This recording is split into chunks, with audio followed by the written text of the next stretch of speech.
Hi everybody and welcome back. I wanted to show you some of the ways you can enhance your ice balloon play if that's something that you made from one of my previous videos. So what I did today is I have one of my ice balloons right here, as you can see. Oh, they're slippery. And then what I did is I actually made some watercolors just with food coloring, warm water, and then I added a little bit of salt, and the salt just kind of helps with the melting process. So I did our primary colors. I have red, yellow, and blue.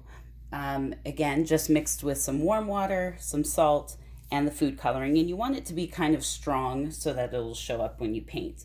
But this is a really great setup. Again, because everything here is literally ice and food coloring, this is safe for kind of all ages as long as they're safe with a brush. So what you do is you just literally, this is for painting. So you mix that water, food coloring, and salt, and then you're going to paint it onto your ice balloon. See how it's adding some color on there? Let's see what the yellow looks like.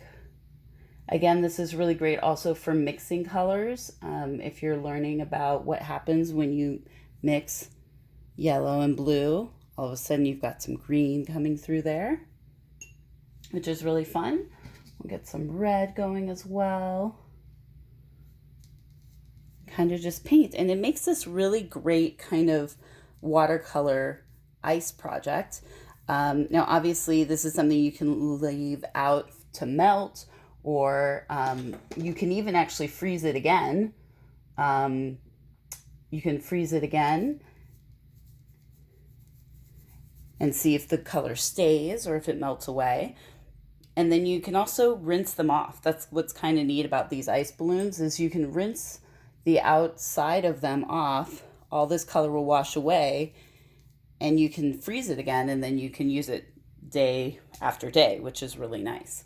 Now you always, of course, want to cover the work surface where you are, but one of the things that's really fun about watercolors is as this starts to melt, what you can do, I'll put a little more on here, what you can do is actually take a paper towel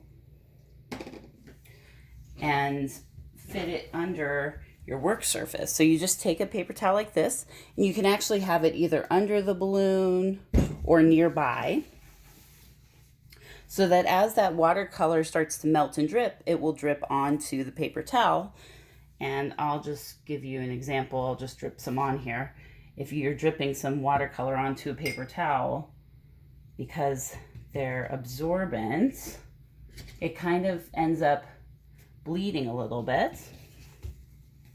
And it ends up kind of creating a neat picture. And obviously your kids will be doing this for much longer, and so this will really fill in to be a lot of different pictures, and then you can let it dry and you actually have a watercolor art project. So you can always use things in multiple ways. I really believe in that, because then we can get the most out of our play and our projects and our materials. And right now, when it's hard to get your hands on things, it's nice to have multiple ways you can use it. So, and you can also just watercolor on paper towels. If you don't have, paper or whatever, you can do it that way. And another material that works really well, believe it or not, are coffee filters. So if you still have an old school coffee maker that has coffee filters, that is also something you can use under watercolor or to directly watercolor on. And then you get a really neat watercolor project there. All right. Hope you guys have some fun with this ice and watercolors, and I will see you soon. Thanks. Bye.